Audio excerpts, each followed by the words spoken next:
What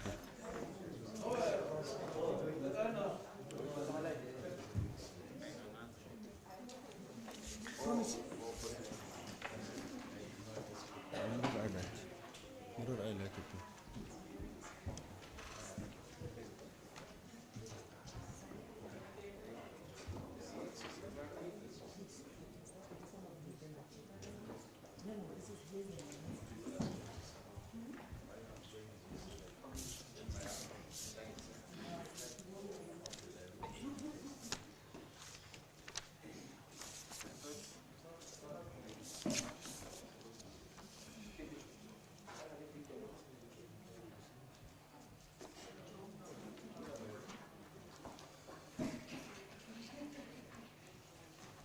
Good evening, Mafrika. Good evening, members of the City of Tshwane Council members, the Office of the Chief Whip. It's not on. Good evening, Dumelang Sanibonani. Welcome to UNISA, to the Senate Hall. My name is Sipho Mantula from the Thabo Mbeki African School of Public and International Affairs. This is a public dialogue following the Freedom Month that we have just commemorated, and we are in Africa Month. We welcome the Office of the Chief Whip, but it's not my role to do the welcoming remarks. Mine is to just give you the run-up or the rundown of this program this evening. I cannot say we want to apologize because we have started almost 45 minutes late, but they say it is not even an African time, but maybe there is something. Secondly, I wanted to say that it is important that we put our phones on silence. The restrooms are just when you go out. We will start first with the national anthem from South Africa and from the African Union. And then immediately from there, we'll be having an opening remarks from the head of Thabo Mbeki School on video because he's not feeling very well. We are all aware of this global pandemic of coronavirus. We also have another challenge of Professor Siphamandla Zondi, who's not well as well. He will not be joining us. But we have other two panelists, and we have also the Chief Whip of Council, Councillor Christo, who's here as well, and other Chief Whips from other parties, from PAC, I think DA, ANC, I see, I mean others are not in, but we have all multi-party Chief Whip here. So I think to begin, colleagues and fellow Africans, I'll first to say that let's begin with the national anthem, where we'll rise, and then after the national anthem, we'll go straight to the program of the night. Raleboch, thank you. You can all stand.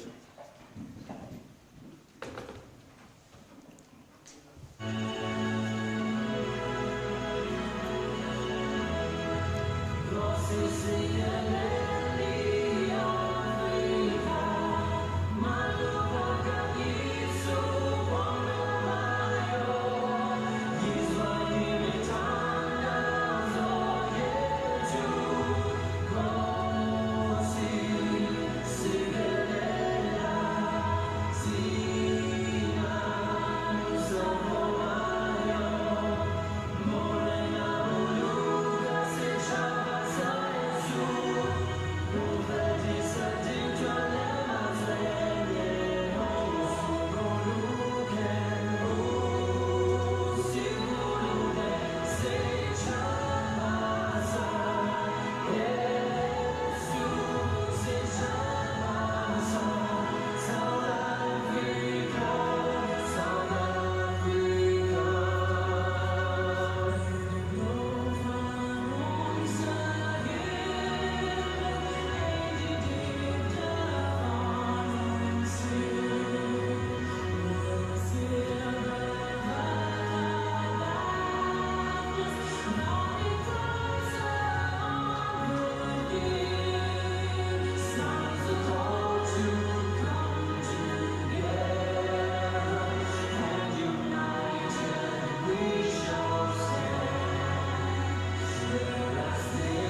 Thank you, Raleboga.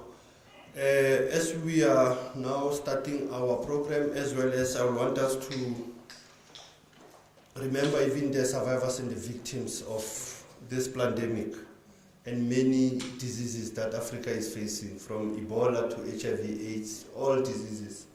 We have to remember those friends and family members. On that note, colleagues, we'll start with the opening remarks from Professor Sibusiso Vili-Nkomo, which will be a video that will be setting the scene as well as the opening remarks. I won't be reading the biography of the panelists. You have it in front of you. Immediately just after the opening remarks by Prof, we'll go straight to the dialogue with our two panelists who are here, because we want this dialogue to be interactive, colleagues. It's late night, but we want people to engage, whether few of you in this hall, but we want to engage with the panelists as well. As we are all aware, we want to welcome even those who are joining us on the social media, on the YouTube of UNISA, those who are following us from their homes, to remind them that this is the initiative in collaboration between the City of Tshwane, the Office of the Chief Whip Council, Thabo Mbeki African School of Public and International Affairs, under the theme We the People, Reflections of Freedom and the Democracy in the Times of the Pandemic. It's also informed by the state of freedom, the state of conflicts that Africa is facing, issues of human rights in the whole continent. Will be looking at those areas. What are the fruits of this freedom and this African unity? What are the options available for the citizens, for the community members who are coming from different wards? What is the aim of the government in terms of their mitigation? How do we ensure even protection of income, employment opportunities and careers, and we become resilient in this country? We are all aware what COVID-19 has done, and it's still ravaging. If the opening remarks is ready, Dr. Mohapi, we can run with it. Thank you, colleagues. Can we listen to this opening remarks, and from there we'll go straight to the dialogue. Council, members of the City of Tshwane Council, the distinguished members of the UNISA Council, members of the City of Tshwane Council, the Executive Mayor, Chief Whip, esteemed members of academia, ladies and gentlemen. It is a pleasure and an honor to be part of this hybrid event commemorating Freedom Day and the observation of Africa Month by the City of Tshwane and the Thabo Mbeki African School of Public and International Affairs at the University of South Africa. The month of May is recognized as Africa Month, a time when the continent of Africa commemorates the founding of the Organization of African Unity.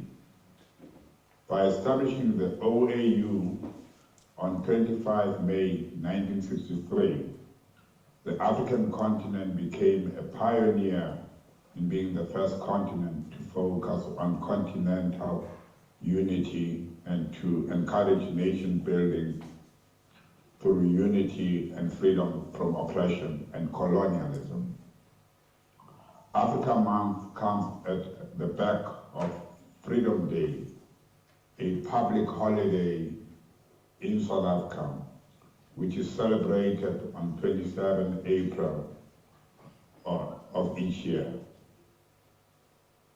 We celebrate 27 years of freedom on this day, which is a historic event, because that's when also the first democratic elections were held in South Africa. No doubt, much has been achieved since 1994, but much more still needs to be done. Unfortunately, the outbreak of the COVID-19 pandemic exacerbated the already fragile economy and socio-economic challenges faced by our country and laid bare some of the weaknesses and the inequalities that still exist. COVID-19 further exacerbated the socio-economic, safety, stability, and security challenges faced by our African continent, and hence the African Union, successor of the OAU, launched in 2002, must now deal with not only the historic challenges that have faced the continent, but with the dire and devastating effects and impact of COVID-19. Beyond that, it is important to acknowledge the fact that Africa as a continent does not seem to feature accordingly in global competition. In a speech by Tony Blair, the former Prime Minister of the UK or the United Kingdom, he spoke about three rising powers of our time: China, India, as well as the sustenance of the United States as a force to reckon with. Europe features a little bit in his speech, but not much. But it also features with a caution note that if Europe doesn't band together, Europe will actually be a loser in world influence and global competition. Now with Africa, Africa doesn't feature at all, similarly to Latin America or Central America. Those continents do not feature at all. So the challenge is for us to actually make South Africa competitive and make the continent also to be competitive. May I challenge a little bit all of you? I'll give you a quiz if I want, as a professor. If you were to interview people in Pretoria or Tshwane, 10 people, 20 people, how many of them are going to be able to tell you succinctly that Tshwane or Pretoria is the nation's capital? We have a big challenge to actually create Tshwane and Pretoria to be viewed as a serious nation's capital. So if our population cannot articulate the seriousness of Pretoria or Tshwane, how can our population in South Africa, and in particular in the city of Tshwane, be able to articulate the significance of Africa as a continent? Africa Month, if I may go back to this issue, Africa Month is a time to reflect on the liberation of our country and continent and its people from a long period of slavery and colonialism. It is a time to celebrate the relentless efforts of those who fought for liberation, like Nelson Mandela, Bram Fischer, the Rivonia Trialists, Dorothy Matlakemanya, and many others, of the many men and women who took up arms, who went into the streets and courted imprisonment, banning and torture on behalf of the oppressed masses. But it is also a time to reflect on where Africa is going and how we hope to get there, to ensure we take up our rightful place and play a meaningful role in the global community of nations. That we participate fully and are not just bystanders in the fourth industrial revolution, including nanotechnology, artificial intelligence, robotics, etc. And that we contribute to a non-racial, peaceful, secure Africa and world. Indeed, Africa Month is a time to reflect on what freedom and democracy mean, not just for South Africa, but for Africa as a whole. Africa did fight colonialism and did fight apartheid in South Africa. So we are one. We have a shared history and our futures are intertwined. South Africa cannot prosper in an insecure and unstable Africa.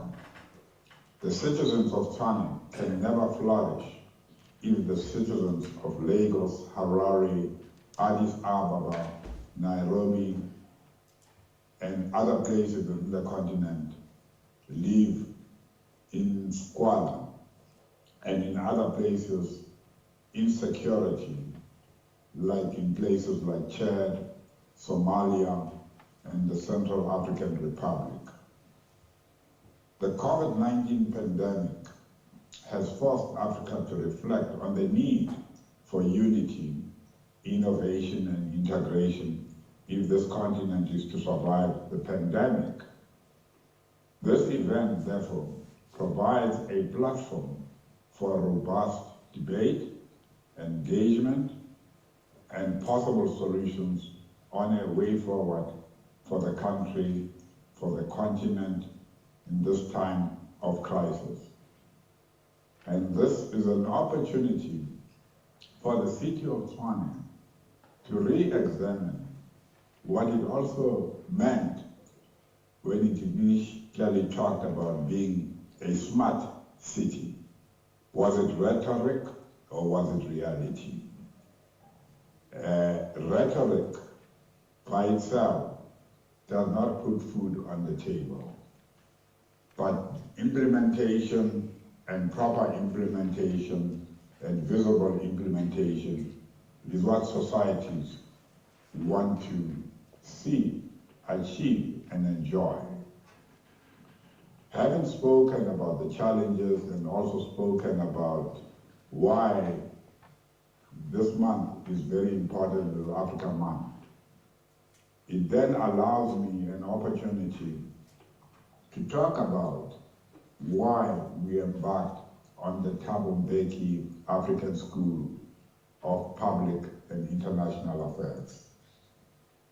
Let me share with you our vision on this school.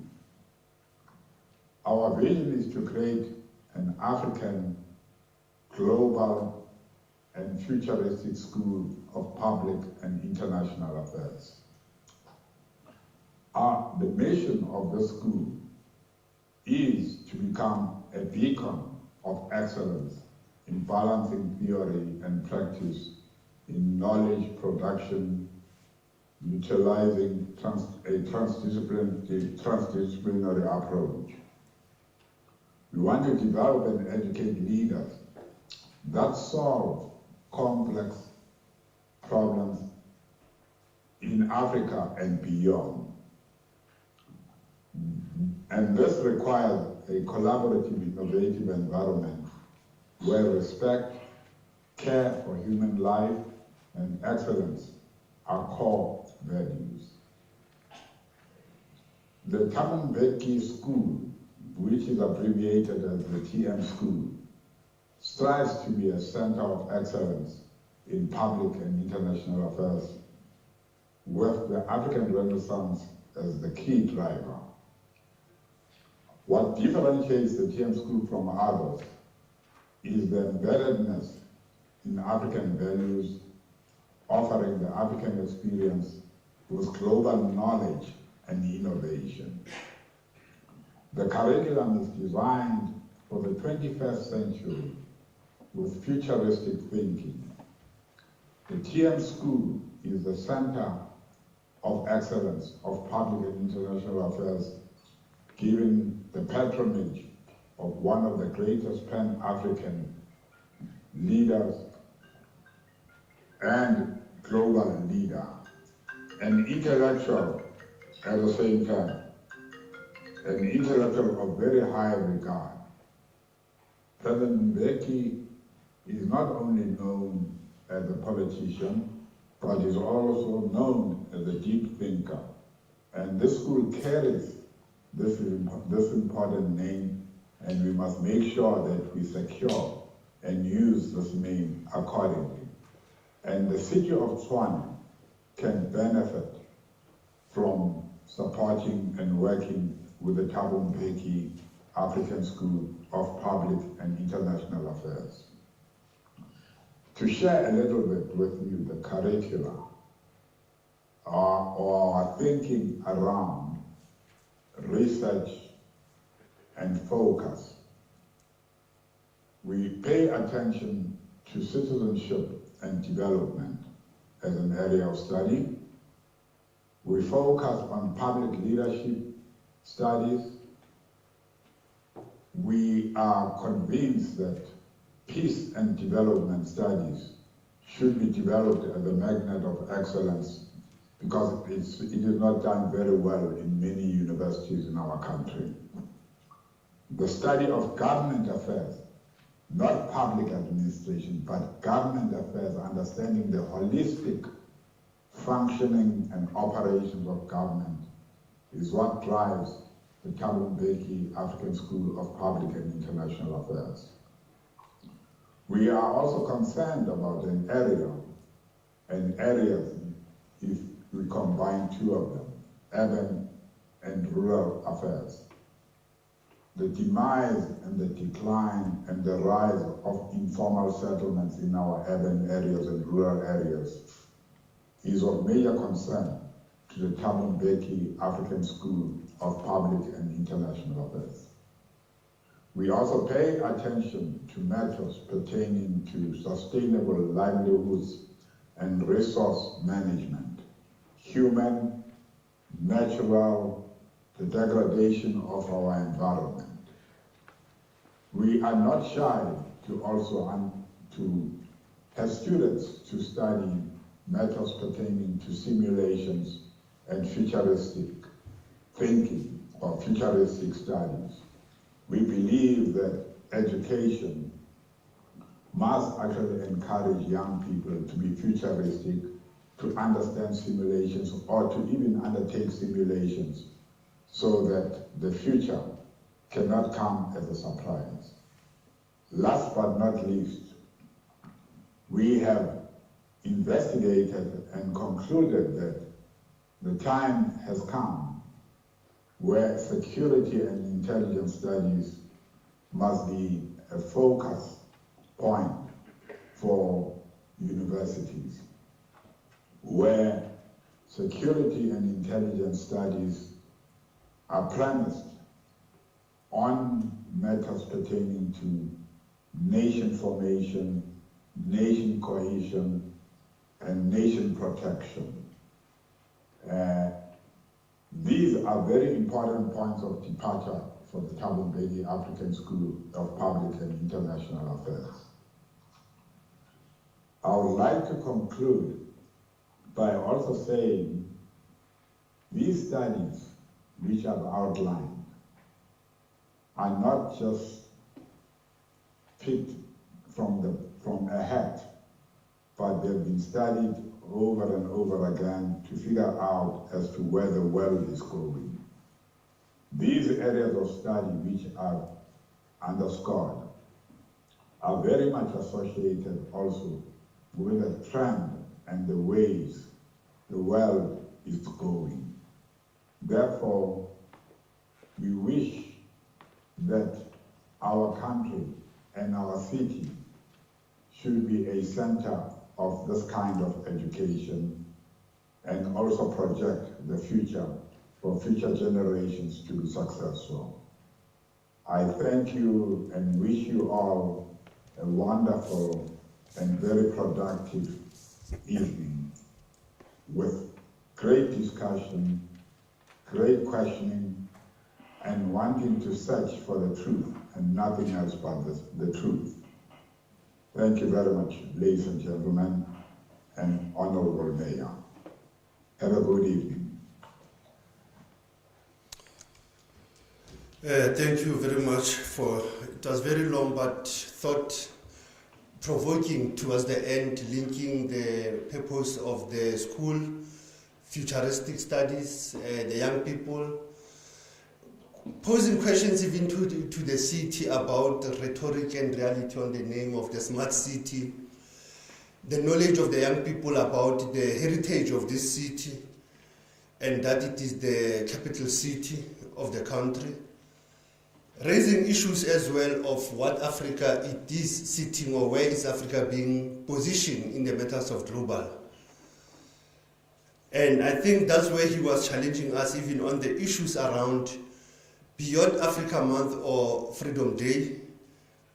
South Africa still don't recognize 25 May as a public holiday. Secondly, you still have young people not clear even about the history of this country, the study of knowing the heritage and the history of this country.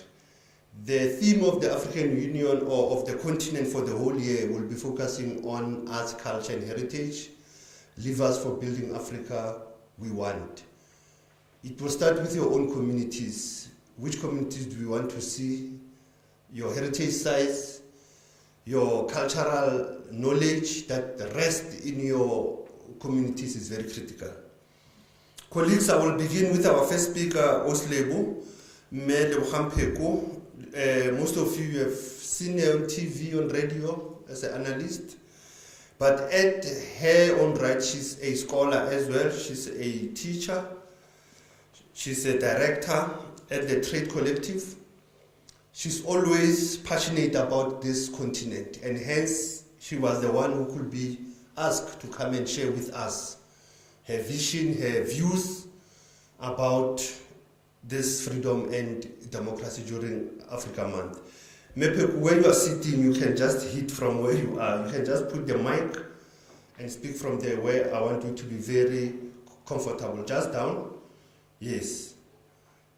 Correctly. Yeah, that's where you will put your mic. So I will, or you want him to come to the podium? Okay. Okay. Because of the camera, I think they will want you to come here. Colleagues, I will urge you after Mepeko, it will be Prof, and from there we'll engage with the presentations. Thank you.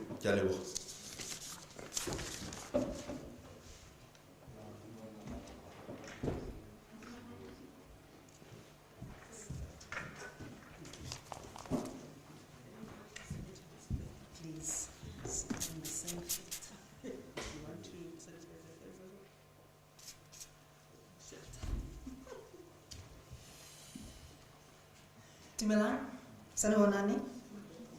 Ooh, it's very, very quiet. Dumelang, sanibonani. It's a good day to be in Africa. We should remember where we are and celebrate appropriately. Thank you so much to this institution for the invitation, to the city of Tshwane, the mayor's office, and thank you, and Africans abroad. And here, basically I want to give us a quick talk about the idea of African identity, the idea of privatized identity and liberation, and then conclude with what that means in the context, in the era of the COVID-19 pandemic, what I call coronanomics, and how that actually is playing itself out in our politics, in our media, in the ways in which the West is actually trying to reenact and reinscript colonial imaginations and re-subjugate us by suggesting that we don't understand how to look after ourselves. And then when I'm done with that, I've got a smolanyana, nicenyana poem from my heart to the people of Africa. So basically, I'd like us to begin with the idea of an African identity. And every time we speak about Africa Month, Africa Day, I want to believe that we do so with an understanding of the historical context, but I'm not sure whether we've been successful in contemporizing what that context means. So, 1957, Ghana becomes independent, and then you have these founding fathers and mothers who are not talked about often enough, who then have this notion that we need to curate and collate our ideas, we need to aggregate our power, because unless we aggregate our power, and even our identities, by the way, as individualized, balkanized African states, we will have no chance against the onslaught of ongoing and different forms of imperialism and colonial power. So, of course, what then happens in the intervening years are a series of incursions, a series of disruptions to this. But what does that mean right now? I wonder whether we have begun to really unpack and explore, firstly, what a global African consciousness actually is. What does it mean to be an African person or a person of African descent right now? At the moment, we have been beset with the notion of Black Lives Matter, and Black lives do indeed matter. What is the currency of these lives? What we have not been able to connect with is the idea that Black lives across the world are the object of state power and state repression, whether or not those states belong to ourselves. So one of the things that I've been really critiquing of late is the idea that Black lives do indeed matter, but that the currency and the hierarchy of life and even the vocalization of this life seems to be mediated by our global geography. We'll all be aware of the different killings that have been taking place over the last year, the corona killings, and even the first, what I call the first killing of the austerity measures in February. The young man who was killed minding his own business, passing from Wits, right, during the Feesmas fall. So I call that the first casualty of coronanomics, because really what he was got caught up in is the crossfire of what is a market orthodox state that is retracting from itself and using one pandemic of market orthodoxy of neoliberalism in order to deal with another pandemic of the coronavirus. So again, African identity in the contemporary era. Second piece of this is then, I would also like to believe that African identities and global consciousness must be emancipatory. Where are the emancipatory politics and the popular struggles of African people? A product of political struggles to win political freedom and to overcome colonized identities, racism, imperialism, economic imperialism, and the lived experiences of African people worldwide mean that, in fact, what we are contending for as Africanists, as African people, as African nationalists, as Black conscious people, and as African conscious people is a movement for political change, which has a deep emphasis on the identity and the oneness of Africa. So if Africa and if the African continent is supposed to have any future, I want to suggest that it has to connect itself and contemporize itself with today's struggles, which means the deepening of participatory development, the deepening of feminist politics, the centering of youth and student liberation movements, the center of worker struggles, the center of the politically, economically, and the socially dispossessed. When we say they're marginalized, we behave as though they're just standing there at the door. And if they knock nicely, we'll let them in. They're not standing at the door. They are completely not even in the building. So this is complete dispossession, complete disenfranchisement, and in fact, I would argue complete dehumanization. That means that we have a citizenry, we have layers of citizenship as African people, and I use this country as a case study because we're very fond of a constitution, and constitutions are good things. They can bring order. They can bring redistribution. They can bring a sense in which the state is supposed to give rise to particular responsibilities and name its obligations. But what this particular constitution, in common with many constitutions across the world, and one would look at the US Constitution as a particular example, they also love talking about their constitution, right? But how do these constitutional requirements then translate into a lived and living experience of what it means to be a Black person or an African person anywhere on the planet?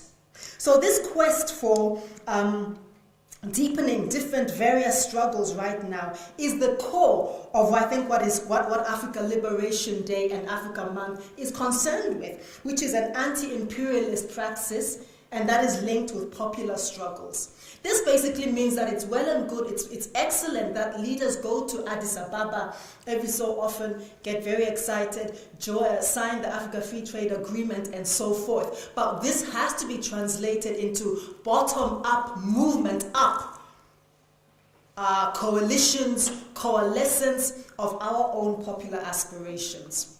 I like to argue that African unity, if it were up to people, would have occurred all the time. And I'd actually like to argue that if you go to anywhere, any African city, you can see African unity happening. You can see it when you go to Tshwane, you can see it in downtown Johannesburg. You see people and African brothers and sisters from everywhere. Clearly, we are already united cognitively, but yet it seems as though our physical spaces, our legislative spaces, our policy spaces have not caught up with our instincts to be one.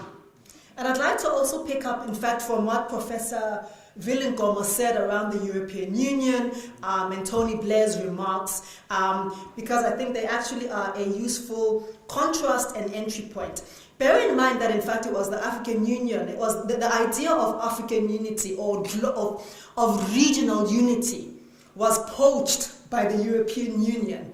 And as it was poached in the context of them seeing themselves as a decline, as a concert or a club of declining colonial powers. The world had shifted dramatically, and they understood, exactly as Professor Ngomo said, in the context of the African continent, that they couldn't survive unless they clubbed together. But how unlike them, we often as African countries have felt that everything has to be perfect before we can walk in line. Step. And you can see some very clumsy step. Flower girl is over there, page boy is over there, straw girl is over there, but naganjani mahamba. And it would be, and yet we want things to be completely, we want to feel as though we are always in sync. The European Union, if you've ever witnessed, I have never been in a room where you see an Italian person who's excited because, there's a Swedish person, my fellow European, never. You never see a German person saying, oh wow, there's someone from Czechoslovakia, from Poland, my fellow European, never. And if you notice something about the African flag and the African continent, it is one of the most evocative images in our popular imagination anywhere in the world. Perhaps the only other image with its own toxicity, which holds a similar currency, maybe for the wrong reasons, would be the US flag, right? If you close your eyes and I say, just imagine, what does Britain look like? Can you really draw it? You can't. Draw Sweden? You can't. Draw France? You can't. But when almost anybody on this planet can probably identify the African continent. That is a currency that needs to be harvested because that is a deep love and a deep common identity. There's a resonance that is carried out, that is carried with Africanhood. Unlike when you go to anywhere in the world, you see somebody from Ghana, it's like, when you're in sitting in the same Germany, you get excited when you see your African brother. And it's sincere, it's deep, it's profound. I call it the Menelin factor. You see something that looks like you. There's a sense of filialness, a sense of kinship, which is intangible. So the work that needs to be done is, of course, for our institutions to recognize and to reproduce that sense of kinship rather than actually becoming corporatized. And that brings me to the next point, the whole notion of corporatized or privatized identities. I'd like to lay this in my own skill set, which would be the political economy and the political economy of nations. What is a nation state? What's the meaning of sovereignty? A nation state in that classical Westphalian construction is really, I think, what we've often mistaken for, we mistake for a democracy. So a thing that makes things function, a constitution, parliament, public administration, the tidy things that mean that a nation is a nation, and yet that is not a nation state. A nation state is a space of sovereignty. A nation state is a space, in fact, where sovereign identities of the people, emanating from the people, the majority of that state, are the ones which carry currency, which carry power, and which have the capacity to transform our lives in a meaningful way. Freedom, in the most radical sense of the word, is the capacity for us to shift gears and to shift processes, to shift leaders, and to shift our governance when it is no longer working with us. And yet we have, I think, on the African continent, really taken this and really reconstructed and deconstructed it to then mean that it's a system of liberal processes and very performative processes which are not per se deeply liberatory or deeply transformative in ways that mean that we move our aspirations, move from one generation to the next generation, people out of poverty, move people out of colonized imaginations, pedagogic imperialism, and so forth. This is a lot to do with, of course, the idea of performing statehood on the behest of the World Trade Organization, the World Bank, the UN, and so forth. The idea that aid comes with conditionalities, the idea that in order to comply with this neoliberal or Westphalian construction of nationhood, we need to perform. So we need to have our own civil rights, we need to have our Bill of Rights, we need to say, yes, Mugabe was a bad man, yes, he's a bad man, in order for us not to lose our funding and not to lose our global currency. And yet, where is the globe, and who are the entities who set the temperature for what is and is not good governance? When we hear I think there's a generation of us now, when we hear words like good governance, human rights, your hair is here. Get a bit, you get those goosebumps, because depending on who is saying it, you remember, oh, good governance. Okay, Gaddafi. Good governance. Okay, Saddam Hussein. Good governance. Okay, Thomas Sankara. So you get these goosebumps because the moral, the ethical universe that pronounces on what a nation should and shouldn't be is so compromised and is so steeped in a colonial imagination. Lastly, I think I want to say a bit about then how this is being reinforced in the context of the coronavirus and the kind of biopolitics that we're seeing at play. The distribution of vaccines, notwithstanding the bio and pharma skepticism that many people have historically because of the violence that has been meted on black bodies across the world, across history. But I do think that when we reckon with this hierarchy of lives and this the preferentialness of it, quoted in veiled racism, veiled sexism, and veiled ageism as well, even territorialism, where one country has, I think the UK has bought like 100 million doses, and yet there are 55 million people in the UK, and this, the pharma greed that is taking place. Then you conflate that yet again with even the World Health Organization, which again wasn't per se a global body. It was really about managing white people's health in the colonies, but that's a story for another day at its inception. But that, it's all about surveillance, it's about disease containment, and we have to be very careful as African people on this continent. Who is then containing, and who is being kept out, and who is being let in? So very much this the surveillance that is taking place as a result of this. We're hearing now about the corona passport or vaccine passports as well, which again is a real undermining of what I would view as national sovereignty and what nation states in the African continent should be asserting, which is the right to choose, which is the right to produce our own pharmaceuticals if we need to, and which is also the right for people who feel hesitant to be hesitant, to wear their masks and hesitate, basically. Finally, I would want to just share a poem in my last minute. I hope I can have the grace to do so. and anything else I can share in the question and answer. So I wrote this about 15 years ago. I used to write, man. So this is called Africa, Beautiful and Majestic. So close your eyes and really fall in love with this beautiful continent. It says, I dream of my family from Cape to Cairo. From the east to the west, I dream of rain and sunshine round the year.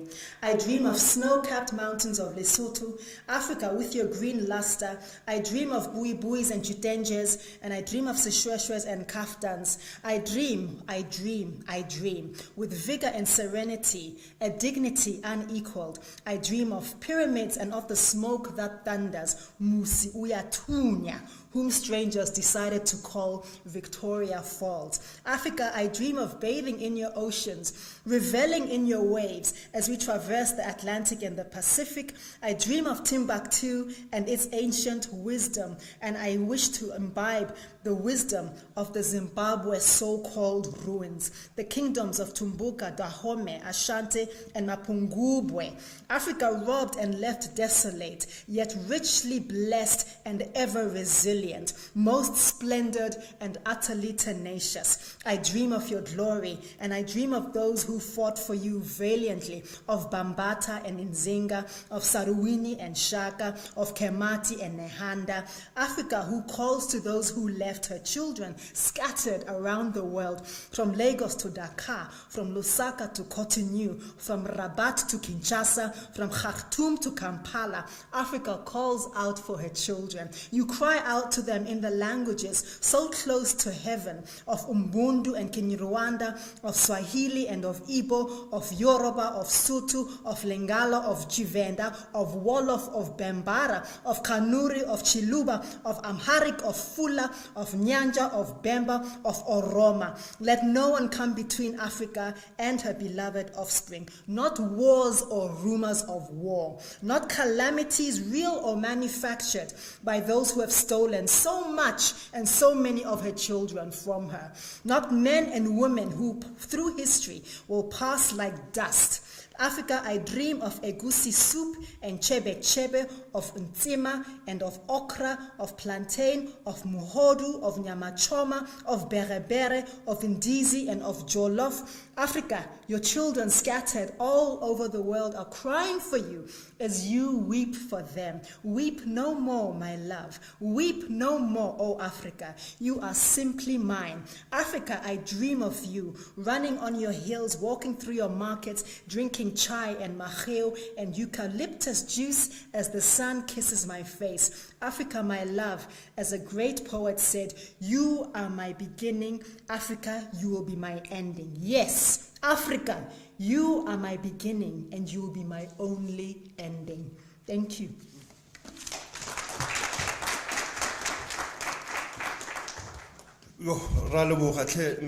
Thank you.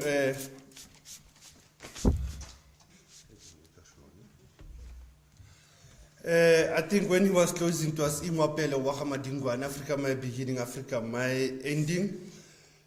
She has taken us through the journey of cultural identity, taking us the journey of the hoarding of the vaccine. The hoarding like if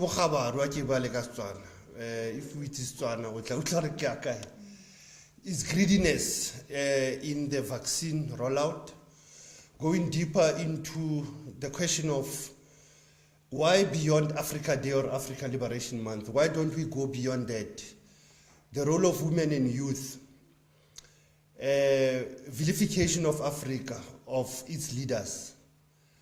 And I think that's where he was just touching that nerve. We are now inviting Professor Derek Kotze from UNISA Political Science. Prof, if you can come forward.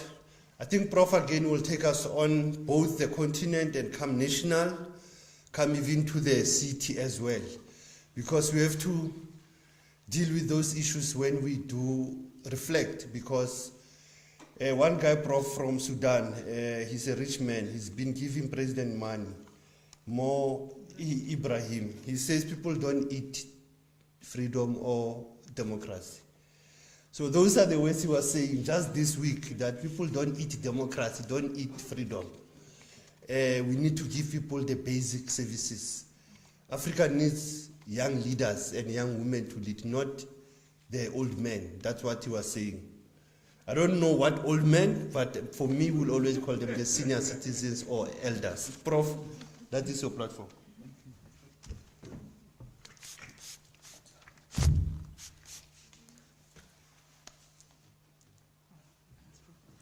Thank you. This is the ritual that we are going through, no? Well, good evening, everyone. I think you have been greeted now a number of times, so I'm not going to go into detail about it. I'm from UNISA, from the Department of Political Sciences. I feel a bit nostalgic about sitting here because we started with Africa Day conferences almost 20 years ago when it wasn't in fashion. And then it became so popular that ours was pushed out. So we are now, in a sense, back to something similar to that. My task is, as it was in the guidelines that we'd received, was to look at the democratic means available to South African citizens during the global pandemic. Maybe just to link on to what my former colleague spoke about, African identity, the state, and all those aspects that's related to that. One book that's new that I want to recommend to you is Mahmoud Mamdani's latest book called Neither Settler Nor Native. No, that's not what it is about. It's actually about a new conceptualization of the state in Africa, which is moving beyond the notion of a nation state. To understanding where the state is, because the state has been disqualified by many as a colonial construct. But still, it's here. It's a reality. We can't get away from it. There is no alternative for this notion of the state as we understand it. And we have actually become very much, despite all the ambivalence, we have become very attached to it.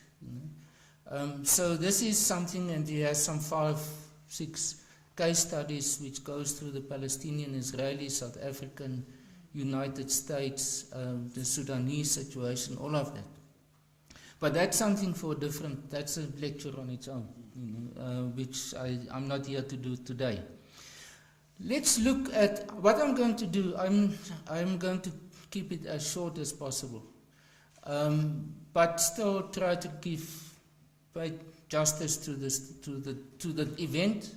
And that is, in a sense, now coinciding event. It's 27th of April for us as South Africans, but then the 25th of May for the continent as a whole. And it is, I think it's the first time that I've been involved in an event where they are actually brought together. And I think it's actually a good idea. It's possibly the best idea of doing it that way. Freedom. Now, we had Freedom Day on the 27th of April. Now, I'm not going to go into a philosophical discussion of what freedom is. But freedom can be liberation. From a political point of view, we talk about political freedom, political liberation. From a socio-economic point of view, it's very often in the past, it's now become a bit of an old-fashioned concept, but is emancipation. And the two are not necessarily regarded as similar.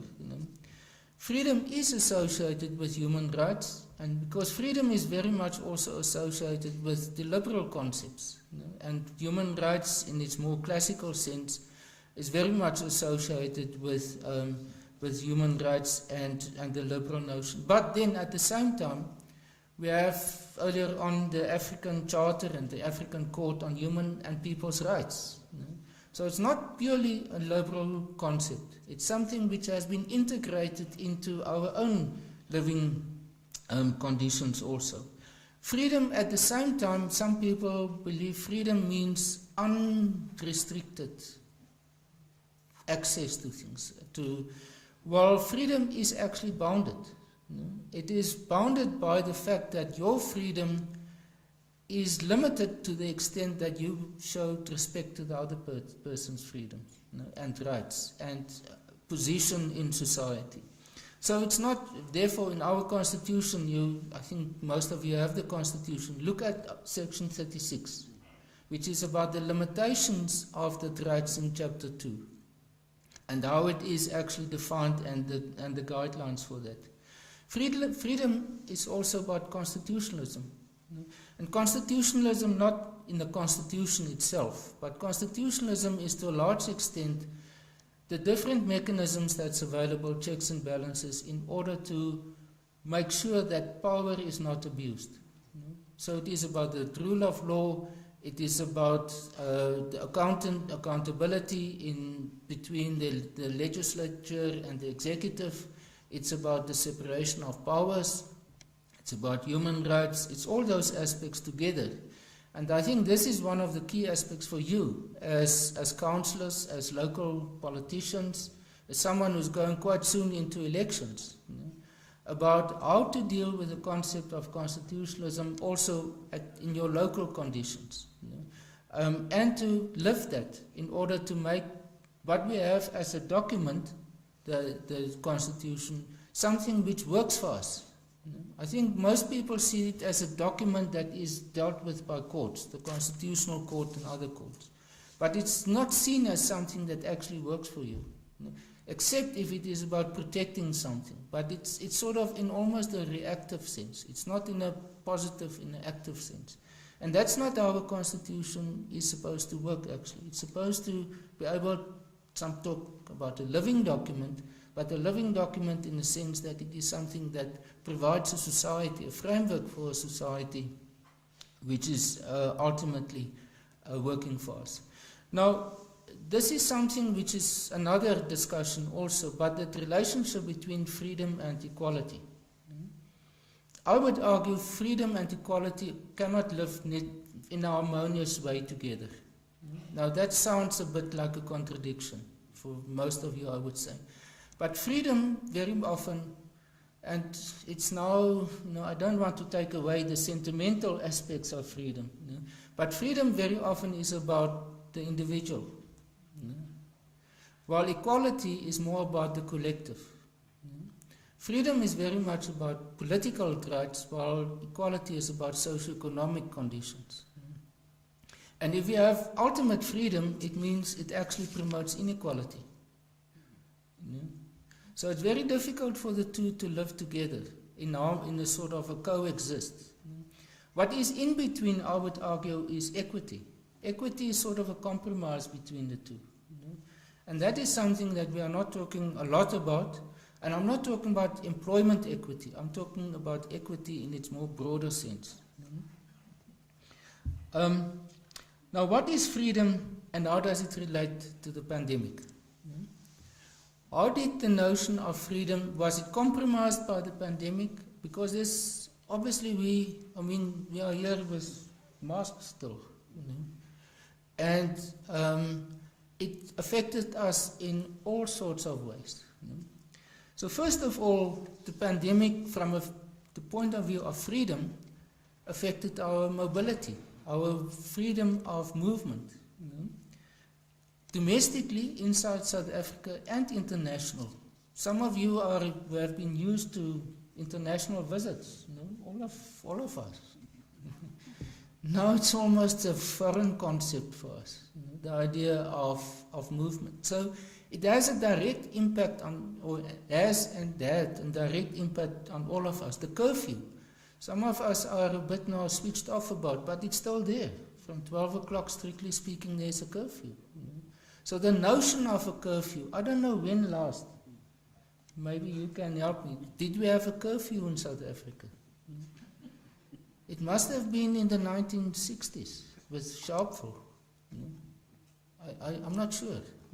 So it's a new type of experience for us, which affects our notion of freedom, our movement, our democracy, our citizenship.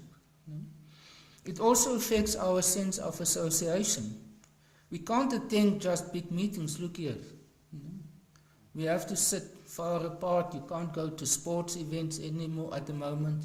You can't go to big funerals or weddings.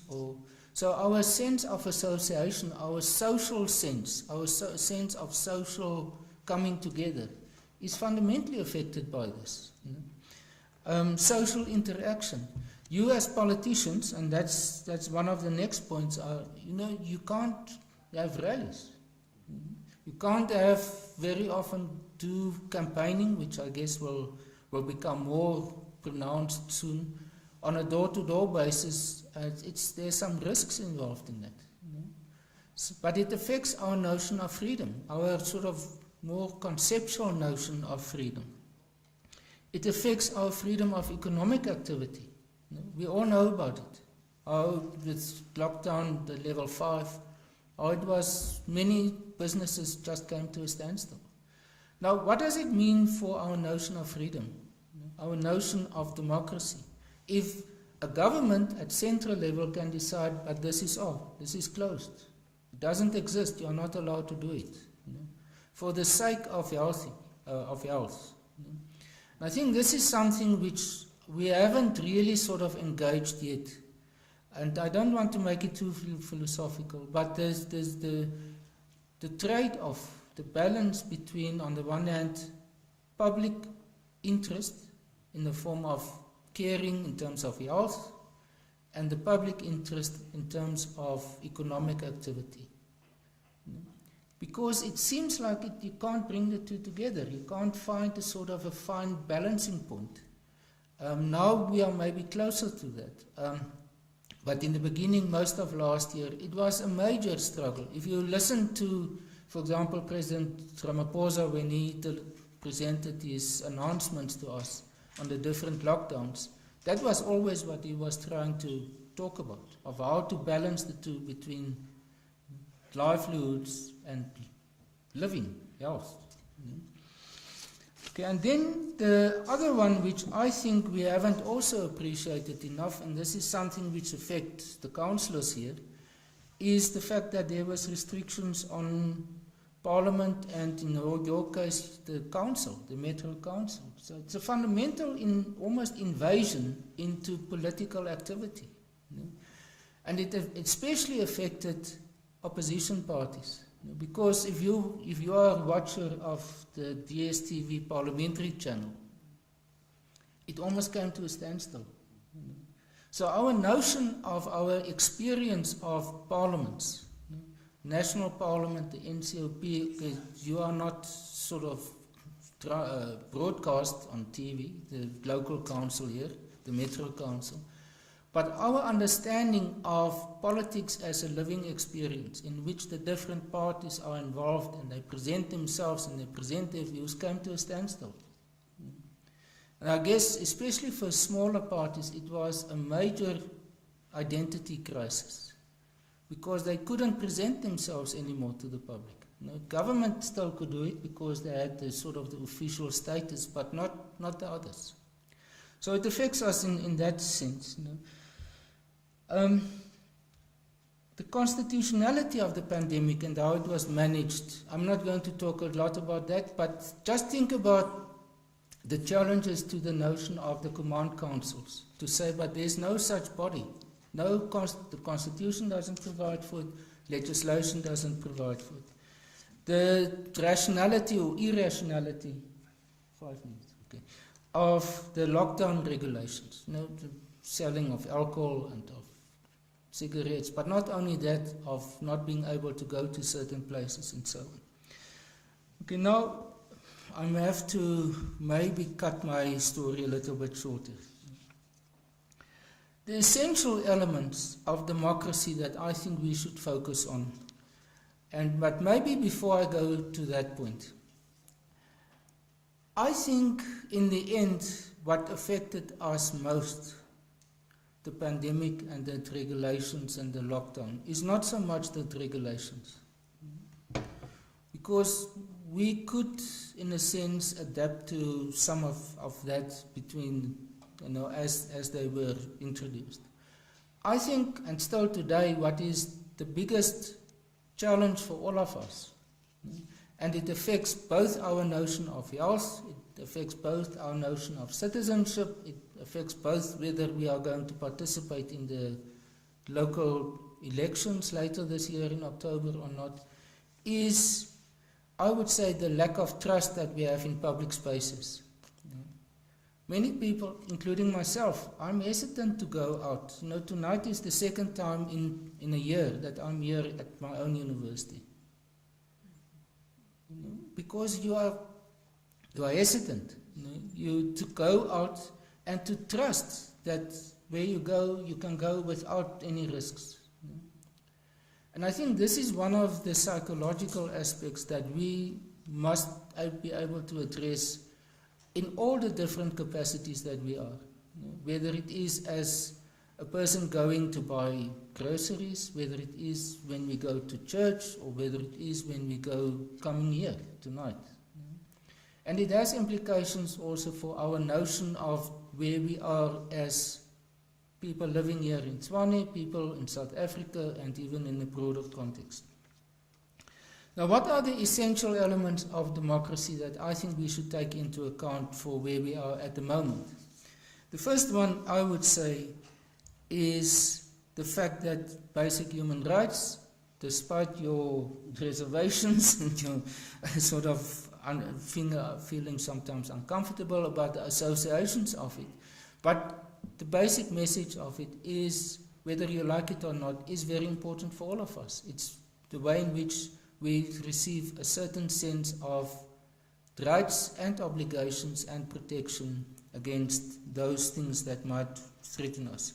Constitutionalism is a second one that I refer to.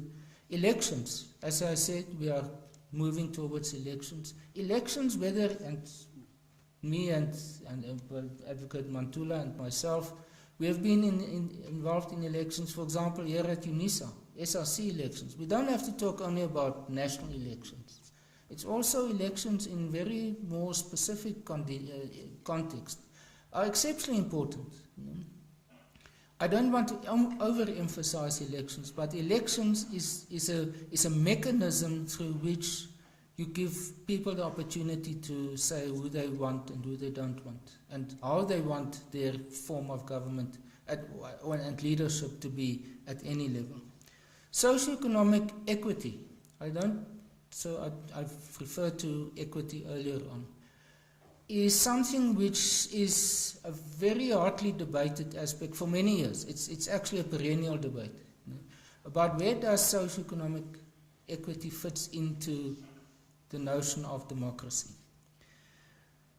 Now the question is, where does all of that, what is the relevance of all of that for us in terms of where we are, and how does the pandemic affect us?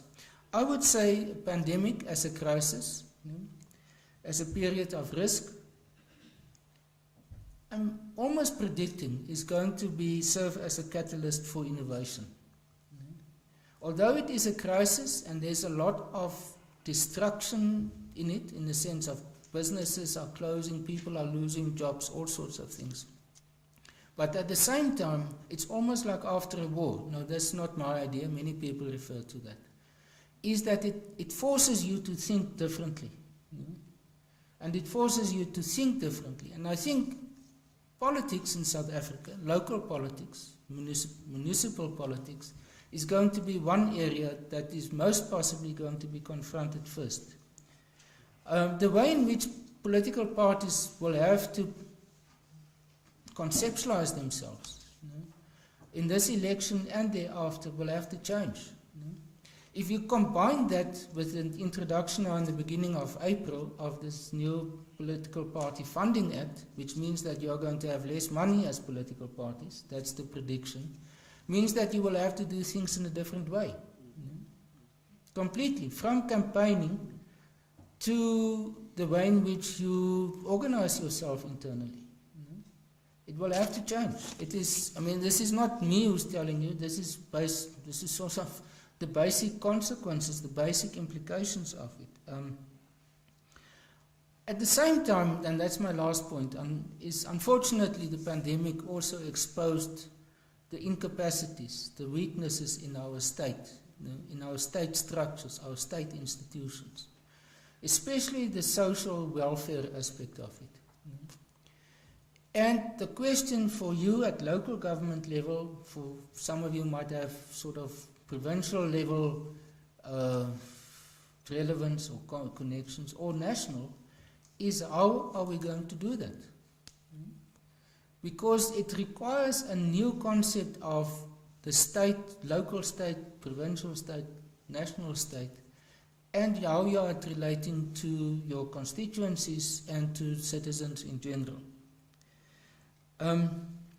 Lastly, and I'm going to not answer this, what this pandemic has done is raised a question that is, again, a question of debate. Which system is most effective to deal with a pandemic? An autocratic system or a democratic one? Thank you.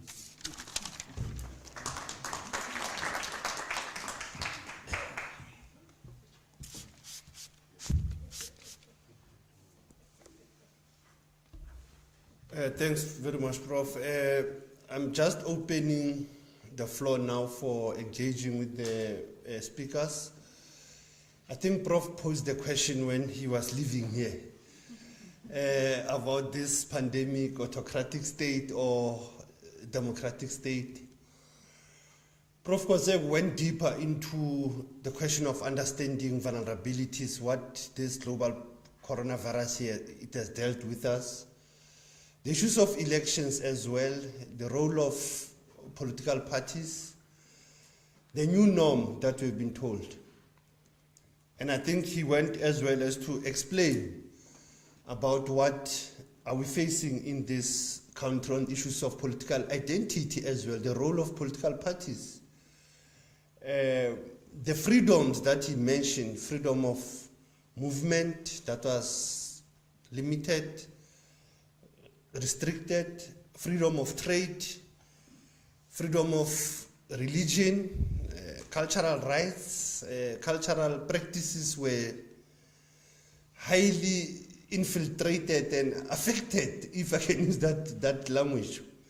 But colleagues and members of the council who are here and invited guests and those who are joining us, I'm now recognizing you. If you want to raise something and where you are, you will just press it, it will be read, and then you can just mention your name, and if you have a question or a comment, I'll request us to be very brief, not to take so long, because we are targeting by 8:30, we must be done. That's the target, not the curfew. We know that we can engage until the early hours of the morning. But because of the curfew and we have started late, I don't want to keep people here until 9 o'clock or 9:30. That will be unfair. I will want us to be short and sweet. If there is any comment to the speakers or a question, can I take the hands, colleagues? Can I take the hands? I have a hand at the back, I have a hand here. Can I take the third one? Oh, this is sister, I will take the third.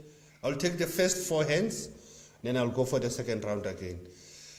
Let me start with the first hand at the back, and then the third row. I'll take the second speaker, and the third speaker will be my sister and my elder brother, the fourth.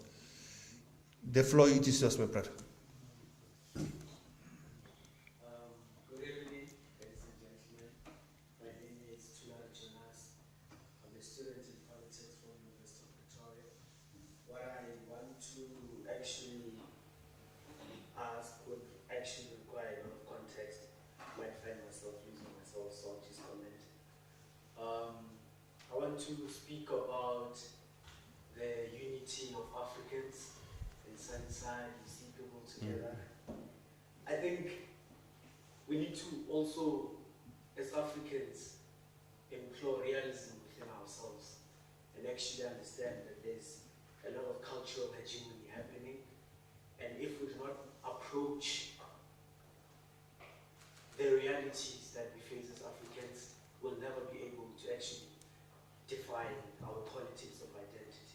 I mean, the African continental free trade area is not simply failing because of the external hand, but also because of the realism in politics. What is the realism? I can talk about national interest, I can talk about power, I can talk about economy, which then means each and every state needs to speak to its sovereignty.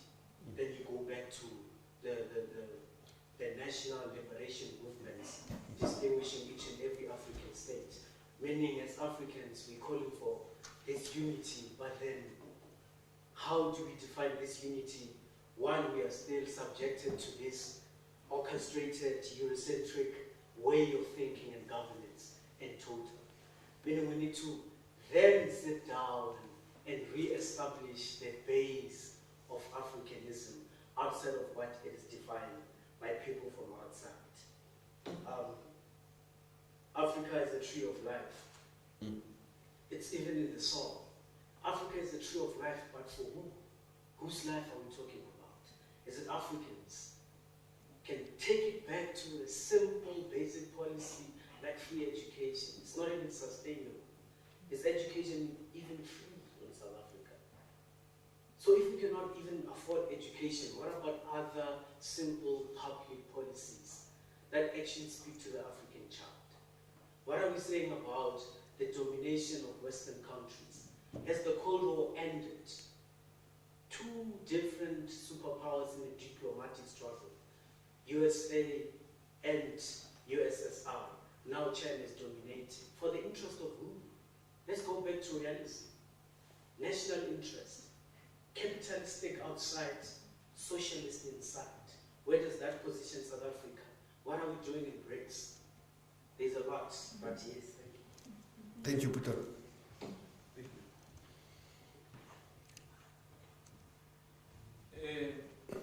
My name is Yabula. I don't think it's on. Just make it will light it down, just down. Correct. Thanks. Thank you. My name is Yabula Labetani. Mine is a comment and also a question to the Prof. My comment will first say, one of the realities that the corona has exposed in South Africa was an issue of inequalities. The regulations will speak about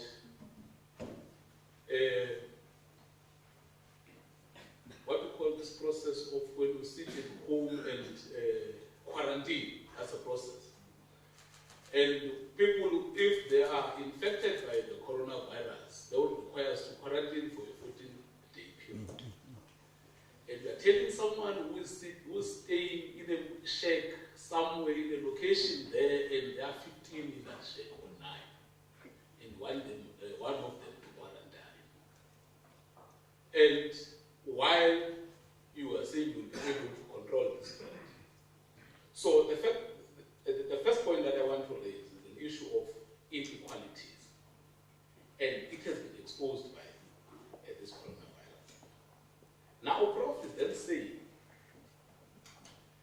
equality and freedom, according to his analysis, cannot necessarily coexist together. For that to happen, at least you must introduce this concept of equity. Now, it's easier to introduce this concept of equity in a workplace. That is why you have an Employment Equity Act that seeks to provide for such in a working place, in a workspace. And I think in an economic space, there was an introduction of BBBEE that seeks to bring about equity also in that space and introduce the black people within the economic space. But now, how do we introduce this concept, Prof, of equity in a social space? Because the truth of the matter is this: the gap between the haves and the have-nots is extending instead of shortening.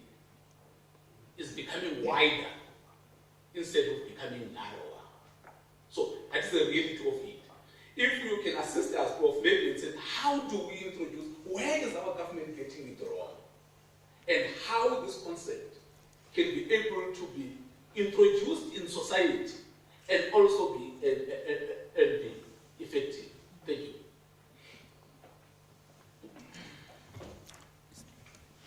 Thank you very much. My name is Pumeza. I work for the City of Tshwane, Office of the Chief Whip. Mine, I guess my question is to UNISA as a university, and especially hearing Professor Ngom. Yes, sorry. Yeah. Yes, in his introduction about us, the city of Tshwane being the capital city of the country. And your position as minister is one of the mega universities in the world. How then I'm looking at a way forward from this, emanating from this interaction. How then do we make sure that we use the academic space to help metros or municipalities to make sure that we bridge the gaps that especially pandemic the scourge of corona has brought about. How do we make sure that we sort of strengthen the relations to make sure that we work together for the benefit of the people? Because I'm avoiding a situation whereby the academic, within a city, would want to point fingers at a city instead of helping the city to grow and make the space much more viable for the citizens of the city. How do you make sure that the university actually plays a significant role in positioning the city as a hub that is supposed to be?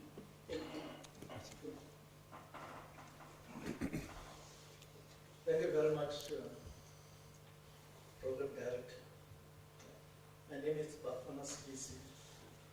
I'm a councillor of the African National Congress in the city of Tshwane. I'm going to pose some questions, but at the same time I'll make some comments across the presentations. I know we are dealing with an academic discussion, but I would look at reality and pose questions that will assist Africa in moving forward. One is around conflicts in Goma. Why is South African military in Goma? And to what extent are we allowing ourselves to promote Kagame building Rwanda out of the minerals of the DRC? And as South Africa, we are right in the city, 2,500 kilometers from Kinshasa. That's the distance from here to Kinshasa when you are in Goma. It's an exploitation of our people, and we are part of it. There is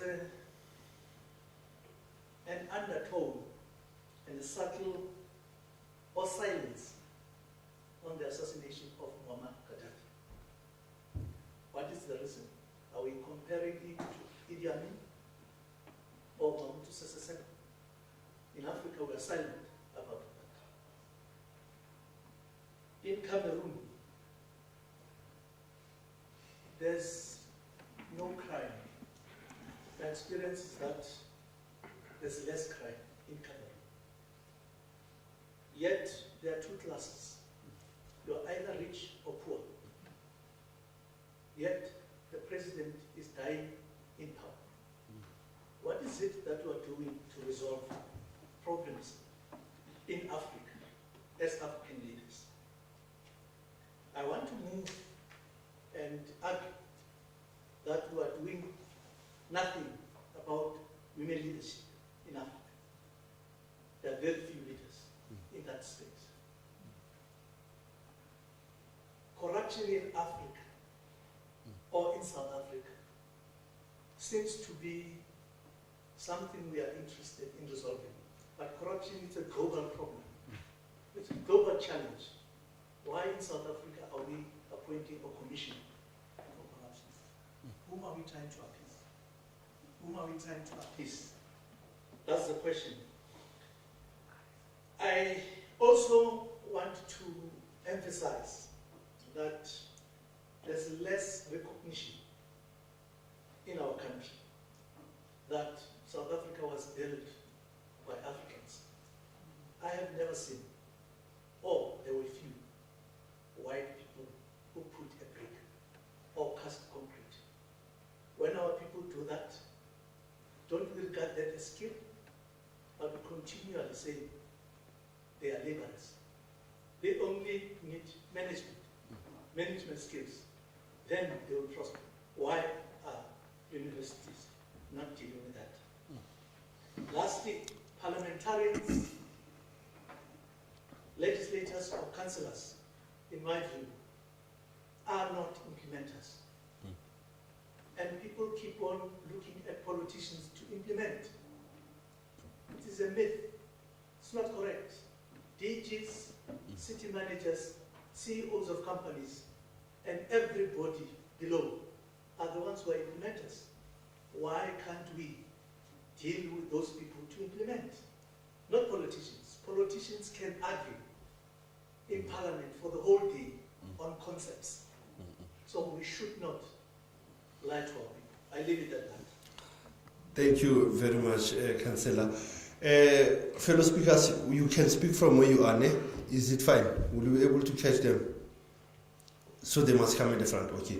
Prof, will you want to start? Because I think the last speaker went into African affairs, continental conflict resolution, the role of South Africa, why we're in Goma since 1998, the crisis in the Sudan.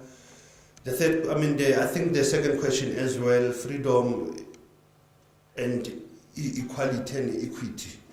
And I think the first question will be taken by you, Ms. Lebo, which was as well a very critical question, raising the issues of national interest vis-a-vis sovereignty, and the question of the West in Africa. What is it that they are after? So, Prof, I think if you can come first, and Ms. Lebo will just wind up this first round of the questions.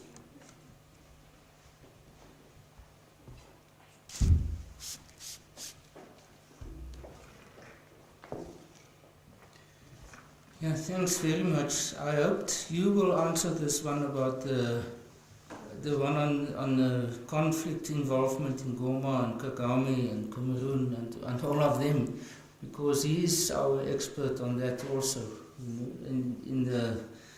In his former life in the Center for Conflict Resolution. What was it called? Yeah. So maybe you can also assist with it. First of all, the first question about equity and how to use equity in the social space. It's something which one has to unpack over the long. I need much more time for that, but I will explain to you my point of departure, and then we can maybe hopefully later on at another event or at another time go into more in the detail of this. And this is that I would say freedom and equality can coexist if you have equality first. Once you have equality, then freedom will not distort the inequalities or create so much inequalities. But if you have inequality, you cannot really use freedom in order to create more quality. That's unfortunately the tension that exists between them. So the question is, what is there for in between? What is the type of a catalyst, type of an instrument that you have in order to tone down a little bit on the freedom side, as well as tone down a little bit on the equality side? Because if you need to have equality, but at a low level, and that's in a sense where we are to some extent, equality then depends much more on redistribution. And at some stage, I'm not an economist, but the point then is that the means of redistribution are drying up. So you are going to reach a certain point where you say, well, think about, for example, taxation at the moment. Taxation is a classical way of redistribution. But if the sources of taxation becomes limited, that option becomes less and less effective. So now you have to look at what on the one hand will create more economic engagement, because ultimately what is our objective from a, let's say, more an open market perspective, if you are not using a socialist framework of reference, is for more the maximum people, maximum number of persons in our society to be economically active, to be able to be engaged in the economy, to be involved in the economy. We don't have at this stage other sort of paradigm in order to create livelihoods for citizens. So how do we do it? I think that's the big question for all of us. So what I mean by equity is that there's an element of fairness introduced. And I associate equity in that sense. Think about, it doesn't apply at local government level, but provincial level and national level. The funding of political parties, the principle of equity is a component of that, that formula that's being used, which assists the smaller parties so that they actually received more in terms of that part of the formula than the strictly proportional aspect of it. And if we start to try to make it or adapt it to social and socio-economic conditions, I think this is something that we should start to think about. Now, from let's say a liberal point of view, it is not very nice because you compromise freedom. From a socialist point of view, it's not very nice because you compromise equality. But that's that unawkward sort of middle position, which I think is for this maybe something to think about. But I think we all have to think through this in terms of where we stand and how we look at government, whether it's local or national programs dealing with development at local level or provincial or national level. What are the guidelines that actually inform your decision-making process? And one has to start to experiment, go beyond the sort of the fixed paradigms into something more expansive. Okay, now the second question, which maybe first of all, our relation, there was a question about how UNISA, I think it was from you, UNISA or the council relates to universities like UNISA, Turkish. I mean, Tshwane is actually very fortunate. We have a number of universities. UNISA is here, Turkish is here, TUT is here, and then others also, but already 3 universities. It's sort of quite rich in that respect. And universities are very much sources of resources, so, where people are supposed to be in a concentrated way should be available. First of all, and I think this is, for some other reason, I was at the other event also where the value of education is not enough sort of put on the table, as a driving force of economic and social development. I think it's breaking through all the barriers that you can imagine in our society if we can get education right. Now that is what we are in the first instance. We are supposed to be that driving force of education, of preparing graduates in order to go out into society. And use that as a transformative element in society, because it brings in a lot of new people into the public space in South Africa. It empowers them in order to go out and to have a life which their parents and their grandparents didn't have. So it breaks into a new domain. At the same time, and we at UNISA, for example, is now dealing with this notion of establishing what they call the UNISA incubator.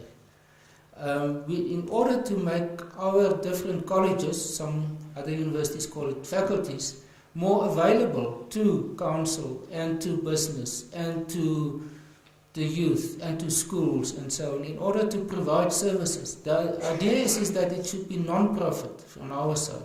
So it's not to make money, but to make the services and the skills and so on of the university available. It's still a new idea. Other universities, TUT and so on, have done that already. UP has done it already. We want to do it also.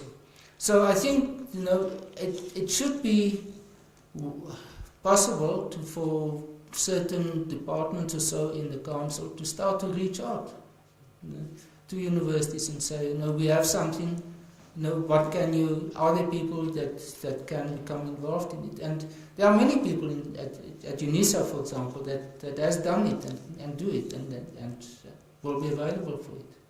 So it's not as if it's new ground, that it's not yet been done. About the South African sort of presence in other parts of Africa, other countries, I'm obviously not a member of government or of DERCO or of the Defence Force, so I don't have the inside explanation for that.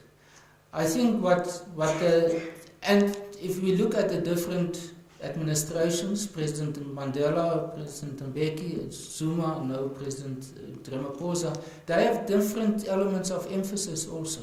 President Mbeki, we all know, and we've heard about it, and also earlier on, very much the sort of the conceptual ideas about Africa as a continent, the African Renaissance, the African dawn, the African agenda, the formation or the conversion of the OAU into the African Union. It's more at the continental level. I think what is at this stage not working and is that the building blocks of those concepts, like for example the African Peer Review Mechanism, NEPAD, all of those, very much depend on the 5 regional organizations, the so-called RECs, Regional Economic Communities, SADC, ECOWAS, East African Community and others. And when it comes to specifically conflict situations, it's even mixed into the United Nations initiatives, with the peacekeeping forces. Take for example the DRC. The DRC, which is part of SADC, member of SADC, in that situation, the United Nations is dominant, and the Council for the Great Lakes area, and not SADC. But then in other countries, for example, Madagascar or Zimbabwe, the SADC is more involved in the United Nations, almost nothing. So the point is the approach to these different situations are not consistent, and very often SADC, for example, approaches it mainly from a political point of view, from a diplomatic point of view. ECOWAS has a stronger security approach to it, and can intervene in countries like Liberia or the Ivory Coast when there were post-conflict, post-election conflicts, and could deal with that matter. South Africa, we have to be honest, a lot of South Africa's foreign policy is actually driven by business interests. And that, whether it's the Central African Republic or whether it's the DRC or you can name it. And very often that becomes the decisive consideration. And I think that is why, for example, in the case of Rwanda, there is now this case of the extradition, the request for extradition of persons who are seen as possibly responsible for the murder of their former head of intelligence in Sandton. It created a huge diplomatic crisis, which is actually a repetition of a previous crisis when some of the members of their embassy were deported because they were regarded as complicit in that. So this notion of that there's sort of a level playing ground in terms of which countries operate with each other simply doesn't exist. And South Africa, because it has conflicting, I would say, policy considerations. The one is to say our main focus is on Africa and we want to promote African unity and African development on the African context in general. But then there's other interest which says, well, it's business interest, whether it's MTN or whether it is Pick n Pay or with Checkers or Sanlam, all of them, they are all over the continent. And that makes it, I think, more and more difficult in order to have a sort of a comprehensive, logical, integrated foreign policy. So I actually don't have an answer for you, but this is the way in which I understand it. Thank you.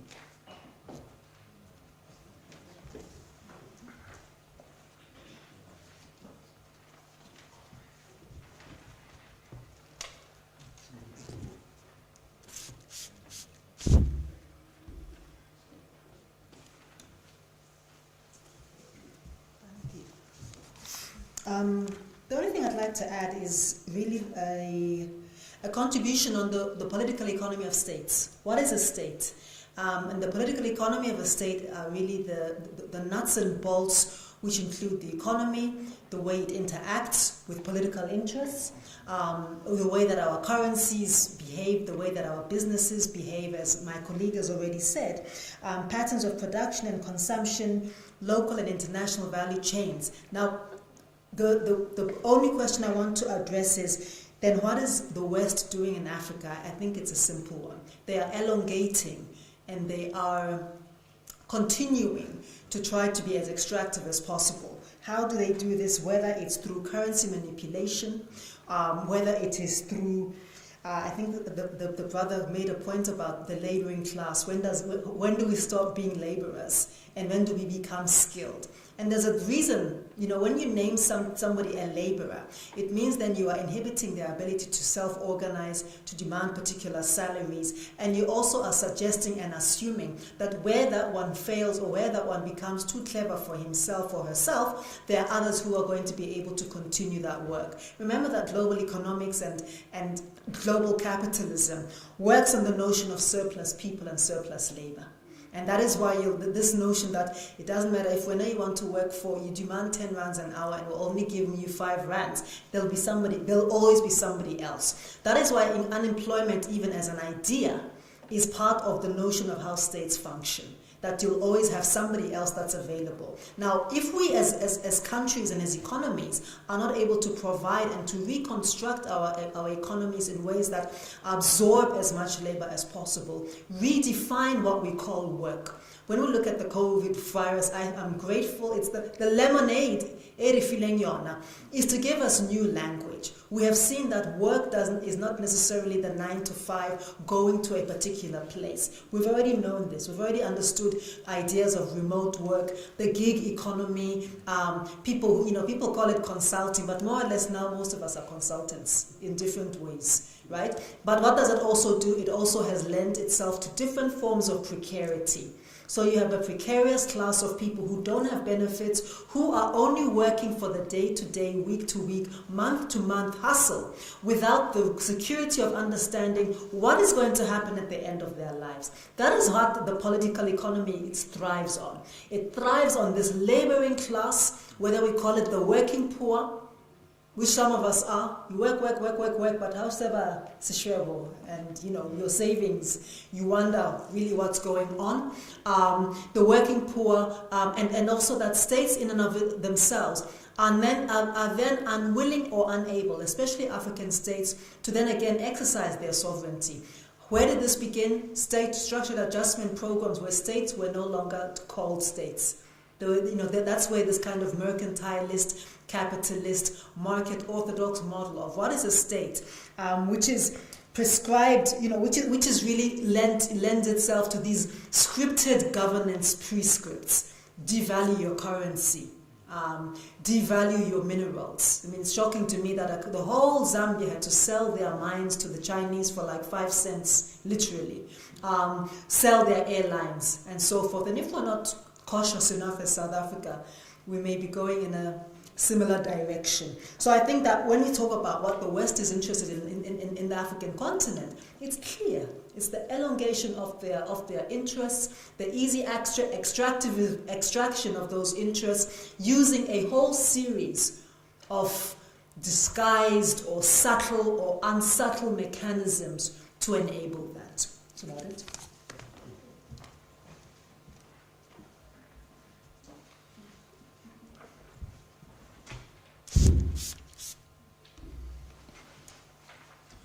Thank you. I'm taking the last round, and I see many hands are coming again.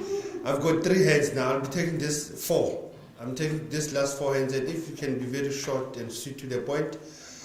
I won't dwell into the unfinished business stories of many leaders who have been assassinated, our role, our military interventions, because the way you have put it, it's like what Walter Rodney said, how Europe underdeveloped Africa, but how Africa developed Europe. And it's your notion when you said it last, when you say Bafana There are many Africans who have built South Africa, from your mining areas, from agriculture, we know very well. But hence that question of Sunnyside came through earlier, to say how do we integrate. But Sis Lebu reminded us that it's people to people. People don't have to wait for the resolution or for a policy or for a campaign motto. People are living, they are living together. You go to Yeoville, people have been there. But the question is how our story has been narrated post-1994, even pre-1994. How have we seen ourselves in the Organization of African Unity? By the way, South Africa joined the OAU on the 23rd of May 1994. Not many of you are aware of that. It was not part of the OAU, it was part of benefiting from OAU Liberation Committee under ANC and PAC during that time, and AZAPO. But all along, South Africa was not a member. You've said earlier, others were talking about the BRICS countries. You ask yourself why African countries are still in the Commonwealth. Zimbabwe wants to go back to the Commonwealth. Others, they call it common poverty. So I'll start with the first 1, 2, 3, 4 is my last brother. I don't see any sister. There was only one lioness, one sister who just... let me start with the first one and be brief and short to the point, even if you can put their comment. Thank you, Program Coordinator. To be brief for politicians is always a challenge. I know, I'm very... But I'm fascinated and I'm not concerned about telling you what I think. I'm more concerned about expressing and pronouncing Ms. Peko's name. And that's the awkwardness about conversations. These African voices, and I'll get to the professor in a moment, that aren't being heard. This can't be a flash in the pan, once off, once a year, Thabo Mbeki, let's tick some boxes. The young man that's left now, probably on his way to KFC to see if he can scrounge a meal, that's a student that has ideas. And we're not having the conversations. In fact, when we speak to the youth, we only speak to them. We don't listen to them. So last year with the elections, and we listened to the political landscape that's so changing, it'll all be in a hybrid fashion, and there's stories about that as well. I have a concern because more than 6 million people that were eligible to vote between the ages of 18 and whatever age, 24, 25, didn't even take the time to register. That means they're lacking the leadership, they're lacking the hope or the vision, and they're saying, who's talking to us or who's listening to us? I don't think they want to be spoken to anymore. I don't think they want to be spoken down to by 75-year-olds who are on their golden years, who are more concerned about privilege and power and whether they sit in the back of the vehicle or the front. Not in the driving seat anymore. I wanted to challenge the UNISA because I'm involved in this area. This is my ward as well. And then the professor dealt with how do we reach out? How do we come down from this ivory tower, this international institution, and come back to the grassroots? And the Thabo Mbeki Foundation and this dialogue that you have, it can't be a once in a year flash in the pan. We need some feet on the street, some steak. Okay, let me finish. In summary, we need to create something, and I'm going to just bring it out of what I've heard, and I'm going to create a new acronym that I hope the professor will make a note of. We call it STEEP. Skip. We speak about social change. Transformation is not a document that should be in a book. It should be a movement that is encouraged by the elders and the leaders. So we've got to make those social changes, and we have to encourage the youth to bring the changes that they want to see. We can use technology, so I'm going to do the STEEP. Education, the environment, ethics, entrepreneurship, the economy. Let's leave the politics till last. That'll be the end of my acronym, STEEP. Because the politics for the politicians, and I see my honorable colleague Johnny will be speaking soon, so he'll close it for me. Let the politicians deal with the politics. It doesn't put food on the plate. We need these other interventions, and we need to come down to the people. And this lady that spoke, I'm fascinated. I think she needs a whole series of workshops because we need to hear and then we need to become disciples of the knowledge we gather. Because we're not going out, we're standing on pedestals and we're not sharing it. So the more you can share, your learned colleagues can share with us. I myself will approach it from a tourism aspect. I have my colleague over here who have a keen interest in tourism. And what you don't know is there are 3 new universities that want to start, because every one-star general wants to open a university on a military base, and that's a story for another day. So I'm going to stop there. I like what I heard. I want to come back to the series of workshops, make it happen, and let the youth be heard. Thank you.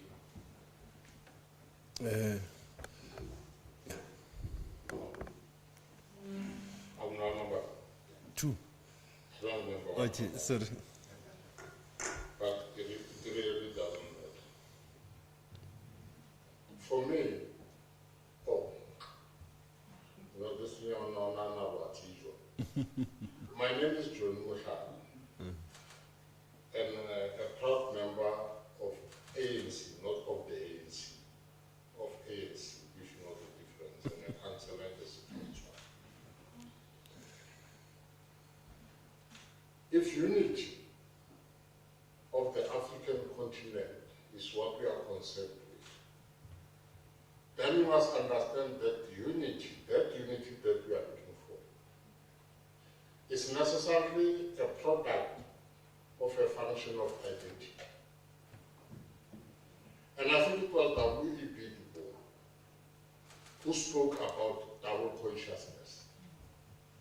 That as an African child, when you go out, you are known as Nhulamiti at home, but outside you are Jonas. So you have to develop that consciousness. It's worse now, it's triple consciousness. You have to develop an identity, but that identity is not an identity of you as an African. Because if you take ethnocentrism and you put imperialism in the mix, you realize that because of imperialism, a comparable class of elites is then established in what is then called a tribe. And let me demonstrate that. The king of the Zulus passes on. COVID-19 regulations are relaxed. The king of the Pedis, who happens to be my nephew, passes on. COVID regulations are enforced. Now, so ethnocentrism plus imperialism, and add that losers, you create genocide. It might be a slow movie, but when it boils out, and this is what happened in Rwanda, when over many years the imperialists created a comparable class of elites and called that tribalism, when it was not, it was systematic. So, what is the answer to the question that I'm posing? The answer to the question that I'm posing is the resolution of the national question. If you meet a German in America, he will tell you, I'm a German. But if you meet a South African in America, he will probably tell you, and to make it worse, we want to create a national democratic society. But this national democratic society, how are we going to create it if our speakers still say, Shumela Venda, 110% Zulu boy, what is the direction that we are taking? I know these issues would have required us to speak for a long time, and I would imagine we don't have the luxury of that time. But allow me to say the following. The issue of, and I think it was Mepe, where you spoke about sovereignty. Sovereignty goes with loyalty. How many of us are loyal to the national anthem, the colors and the symbols of South Africa. And we want to behave as if Africa is a continent of villages. It's not. There are borders. And bring it home to how to then deal with the spread of COVID-19. You want to roll out vaccination to whoever you come across. As long as that person is in South Africa, because your constitution says South Africa belongs to all who live in it, black and white. So anybody who lives in South Africa is entitled to a vaccination. But I'm saying, when you do it, make sure that you document every vote. So, in closing, because I realize we don't have time, it was Amilcar Cabral who said, you must bear in mind that people are not interested in ideas, things that are in everyone's mind. They are interested in how they are lectured, the material condition. An African child in Agriculture doesn't want to know whether there is Lucas Muripe Stadium. He wants a space where he can play soccer. But what is important, he wants to know, if I'm going to sleep tonight, what would I have eaten? When I wake up in the morning, that's an African child. So this beautiful ideas, dressed in wonderful language and so forth, do not deal with the material conditions of an African child. The Gini coefficient is not narrowing, it's widening. And just then says I'm talking too much.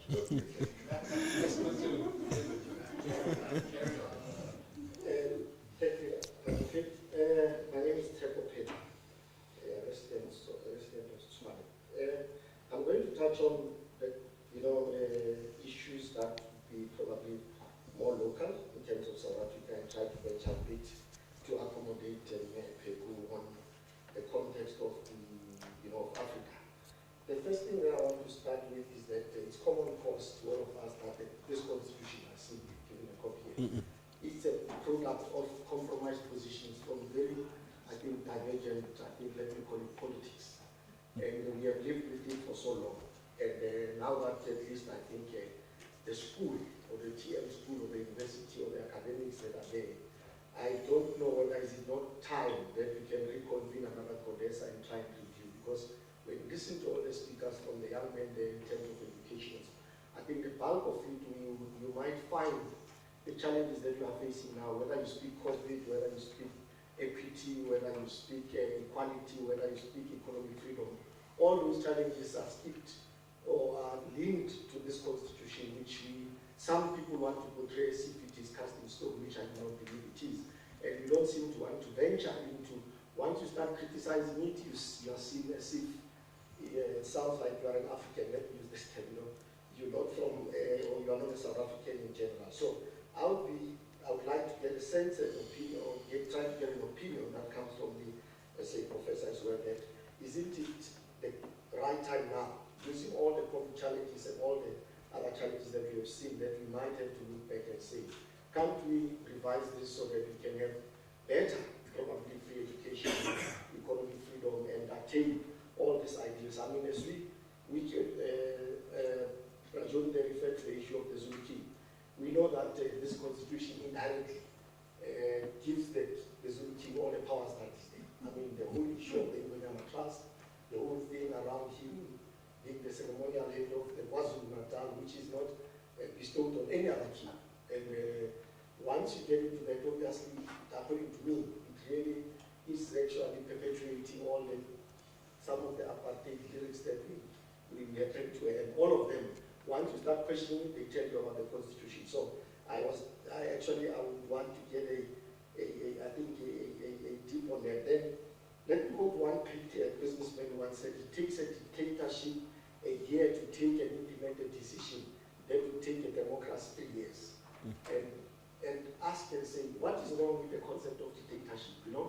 There's some concepts. I mean, if I can use Gaddafi, you can use China, you can use Singapore, you can use, there's some places that are deemed to be democratic, but that democracy can have elements of dictatorship. And when you look at development in those countries, you realize that development far surpasses countries like ours, which are deemed to be democratic. So at least if we can get that, what would be wrong again, with Gaddafi's vision of the United States of Africa?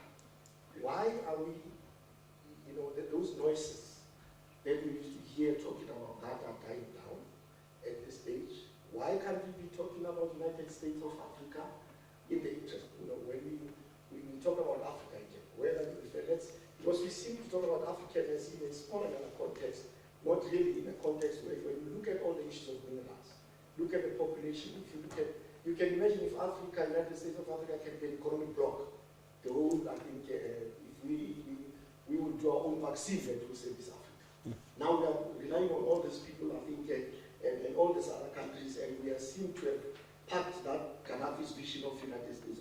What's wrong with us having one currency for our? Is it called one currency, one Africa, something like that? I think all those things, are things that I would believe that based on the topics today and the school itself, and that at least COVID is dying down, okay, fine, at least we can meet the way we meet now. Maybe we need to start resuscitating those debates. And finally, Chair, let me say that it's good to see the city tuning with the school. It will be interesting because the question I'm asking myself, are coalition governments really what we're looking for? Would they say this is a city like Tswane or Africa in general? And I'm saying maybe the city is left. Actually, there was no city delivered during COVID. Maybe a bit of the budget, use it, and do a study within a month before we vote in October whether would a city like Tswane survive with the coalition government, or so that when we go back, at least we have got that sense. I don't say we need a dictator, of course we want to be. Thank you very much. Thank you so much. My name is Moreleni. I will be very short. I'm actually interested on the conversations that we have. I will jump into the issue of COVID-19 pandemic that we are faced with. I believe that as a country we do have the institution of higher education that are well recognized worldwide or even in the continent. We do have researchers in the country that from time to time will read about them being awarded all these nice, fancy cups and whatnot. You can put it in any fashion. But my issue that I want to pose is that now we are faced with a pandemic, for example.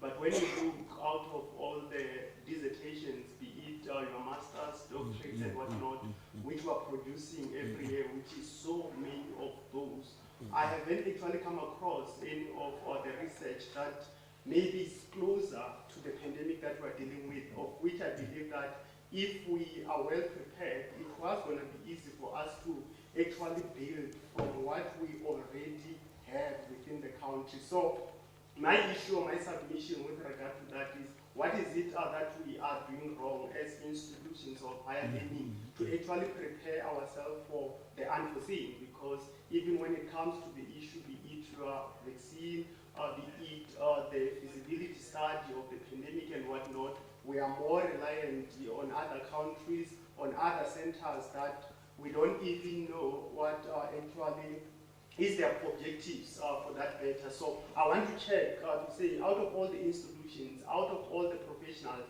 because we even received the professional to come and assist us to deal with the very same issue of pandemic from other countries, of which in the country we've got universities that are even ranked 1, 2 within the African continent, of which I believe that we should be at a stage where we are ready and prepared to deal with those, even if we see the need of actually bringing in more expertise. They should be supporting what we already have. So, in other words, we should be in charge of whatever the intervention that we want to drive as a country. So I think if you can just summarize to say, where are we getting it wrong? How are we doing it wrong? Because we cannot have thousands and thousands of master's dissertation and PhD every year, but it cannot talk closer to the issue that we are faced with when we are dealing with crisis of this nature. Thank you so much. Thank you very much, Putam. I wanted us not to allow them to come to the podium and then we go on the last item of the program, so that maybe when we are having something outside, we can follow up with them there, even if it will be difficult. But I fully agree, we have to reboot the higher education system. We have to look at the electoral system, the coalitions. We have to look at what it was being said about understanding dynamics of inequalities that the COVID has even created with the burial of both kings, like it was mentioned. But I think the other aspects that are very critical for this public dialogue is to just say that I don't think this was the first and the last. We do hope that there will be more that will go even to the communities, and as well as the city of Tshwane will be the one hosting the second round. Post 27 October probably, or pre, but something should happen in terms of building this knowledge and understanding that Africa Month, as it was said, it should not be only this month, it should reflect on the daily basis, it should reflect on our curriculum as well, even our media.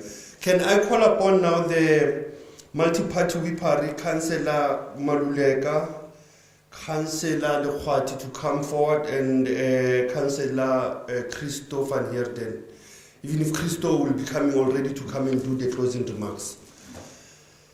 Councillor Maluleka, Councillor Lekhwati, they are doing what we call the token of appreciation to our speakers. And then from there, Councillor Christo will, from the Chief Whip Council, will be giving us the closing remarks. Mepeko, I think if you can come this side. Oh, okay.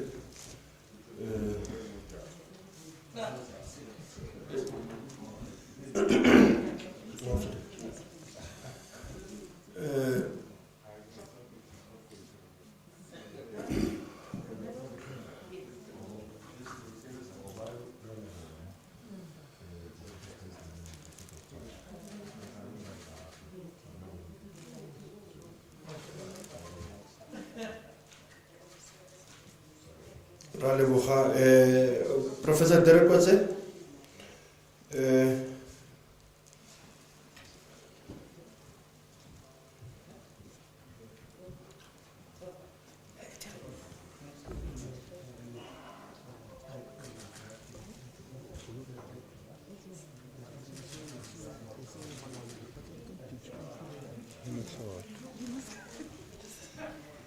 Okay, it's quite difficult for the moderator to can receive, and if I was a council member, I would say I will even declare, so I will just take it and then I will call Councillor Christo to come forward.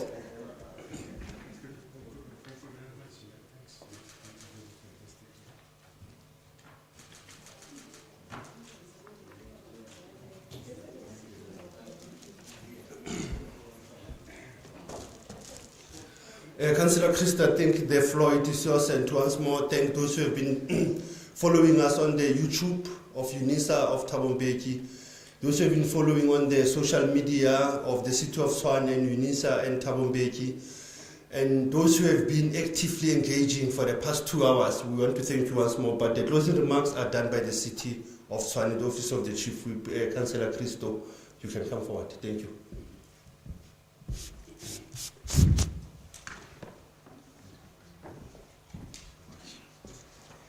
Thank you very much, Program Director, Moderator, and members of the Multi-Party Whippery, my fellow councillors, the members of the academic fraternity, our panelists, students, and all the invited guests here tonight. Good evening, although it's a bit late, but it's still good evening. We have come to the end of this dialogue on commemorating, let me rather take my mask off, because I'm struggling to breathe. We're coming to the end of this dialogue on commemorating Freedom Day and observing Africa Month, with a session that has been very productive and thought-provoking. I would like to commend on our panelists and facilitator for the great and robust engagements that we experienced here tonight. One of the cornerstones of our Constitution is freedom of expression. The ability to express our opinions and speak freely is essential to bring about change in society. However, freedom of expression is not only about the ability to speak, but the ability to listen to others and also allow others' view to be heard. This dialogue tonight is taking place at a time when South Africa, and the global community is facing a deadly pandemic that has claimed so many lives. The COVID-19 pandemic has forced us all to reflect on the need for unity, innovation, and integration if we are to survive this pandemic. We have a collective responsibility, as echoed in the preamble of our Constitution, to heal the divisions of the past and establish a society based on democratic values, social justice, and fundamental human rights. In order to move forward, South Africa is not looking for saints, but for honest individuals who will look past their shortcomings and dedicate their lives to bettering the lives or the living conditions of all our people. We need an active and informed civil society that holds government accountable. Public dialogue such as this, with the assistance of academic institutions, play a key role in this regard. It sparks debate, raises awareness, and hopefully gets the wheels of action turning in the right direction.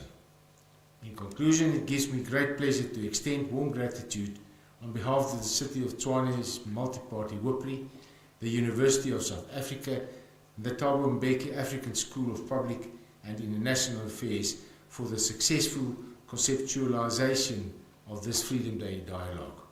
This is just the beginning of greater things to come. Thank you very much.